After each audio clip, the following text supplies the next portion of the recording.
Bharatiya Janata party के एक काबीना मंत्री विजय शाह जी ने जिस तरीके से उन बेटियों को जिन्होंने पाकिस्तान की सेना को थर्रा दिया, उन बेटियों के खिलाफ इतने अनर्गल तरीके से अपनी बात कही, इतने छोटे शब्दों में अपनी बात कही, मैं पूरी भावना को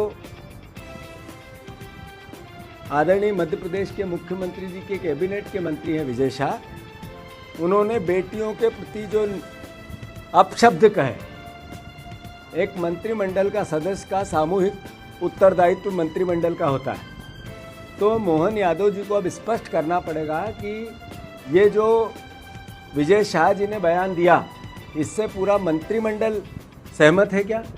पूरी भारतीय जनता पार्टी सहमत है क्या? और अगर भारतीय जनता पार्टी सहमत नहीं है तो इसी वक्त विजय शाह को बर्खास्त करना चाहिए, विजय शाह जी को इसी वक्त बर्खास्त करना चाहिए। आखिर वो बेटियां जिन्होंने सेना में रहते हुए अपने प्राणों को दांव पे लगा के देश के सम्मान को बढ़ाया, उनके लिए इतने निकृष्ट शब्दों का उपयोग करना, मैं मानता हूं कि ये देश का अपमान है। इस सेना का, हमारी बेटियों का तो अपमान है ही, पर ये देश का भी अपमान है। तो ऐसा मंत्रिमंडल का एक सदस्य जो देश का अपमान करता है, बेटियों के लिए, ऐसी बहादुर बेटियों के लिए, देश की बेटियों के लिए जो सीमा पे सेना में काम करते हुए देश की रक्षा करती है, उनके लिए इतने निंदनीय शब्द कहते हैं, वो क्या मंत्रिमंडल में बने रहने लायक है?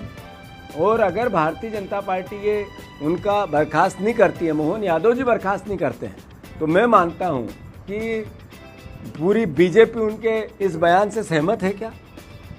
और अगर सहमत नहीं है तो नेचुरल है, स्वाभाविक है कि उनको मंत्रिमंडल से इसी वक्त बाहर किया जाना चाहिए। कांग्रेस पार्टी मांग करती है, मैं नरेंद्र मोदी जी को चिट्ठी लिखूंगा, देश के प्रधानमंत्री हैं, मैं हमारे रक्षा मंत्री जी को चिट्ठी लिखूंगा, और मोहन यादव जी और बीजेपी के अध्यक्ष जेपी नड्डा जी, हमारे प्रदेश के मुख्यमंत्री, इन सबको चिट्ठी लिख रहा हूँ कि ये आपको स्पष्ट करना पड़ेगा कि एक मंत्री ने जो बयान दिया है वो सामूहिक मंत्रिमंडल की जिम्मेवारी होती है। अगर उस बयान पे वो कायम है और आप उससे सहमत हैं, वो मंत्रिमंडल में हैं, तो क्या बीजेपी की भाषा है वो? और अगर नहीं है तो उनको बर्खास्त करें। सर्कस में जो जमूरे होते हैं, जो सर्कस में सिर्फ एक्ट करते हैं और लोगों को हंसाते हैं, रुलाते हैं, ये सरकार कोई एक व्यक्ति जिम्मेवार नहीं दिखता है। सब मंत्री मुख्यमंत्री से बड़ा बनते हुए दिखते हैं। मुख्यमंत्री का जो नैतिक दायित्व है वो समाप्त हो चुका है। मुख्यमंत्री कोई काम ऐसा नहीं करते हैं जिससे वो मुख्यमंत्री जैसे दिखे। मुख्यमंत्री हर काम वो करते हैं जिससे वो रोज कुछ न कुछ सिर्फ अखबार में छप जाए। अरे आपकी अर्थव्यवस्था दिन पे दिन बदतर होती जाए, कर्ज आपका सर चढ़ के बोल रहा है। कभी मुख्यमंत्री ने विचार किया है कि हम अर्थव्यवस्था सुधारने के लिए कोई काम करें? आपने किसानों को जो वादे किए एक पूरा नहीं किया। मुख्यमंत्री ने कभी प्रयास किया कि मैं कहीं केंद्र से कहीं व्यवस्था बनूं कि किसानों का वादा पूरा करूं?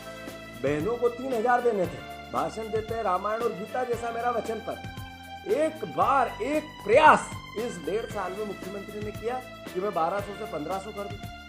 कभी इन मुख्यमंत्री ने युवाओं को रोजगार बढ़े इसको लेके प्रयास किया? इन्होंने इवेंट करा इन्वेस्टर मीट का। मैं पूछना चाहता हूं मुख्यमंत्री जी से, उस इन्वेस्टर मीट में 20,000 करोड़ रुपया कर्ज लेके आपने खर्च किया, उस इन्वेस्टर मीट का आउटपुट इनपुट क्या है? कभी प्रदेश के सामने आपने समीक्षा रखी? कानून व्यवस्था जीरो। कभी हमारा मुख्यमंत्री प्रयास करता हुआ दिखा कि कानून व्यवस्था कैसे सुधारे? सबसे नंबर 1 हमारी बहनें गायब होने और उनके साथ बलात्कार होने में।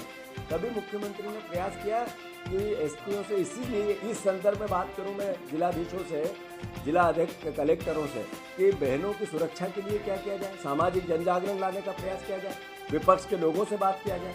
क्या ऐसा हो जो सामाजिक रणनीतिक तौर पर बहनों की सुरक्षा बने, इसके लिए कभी कोई प्रयास किया?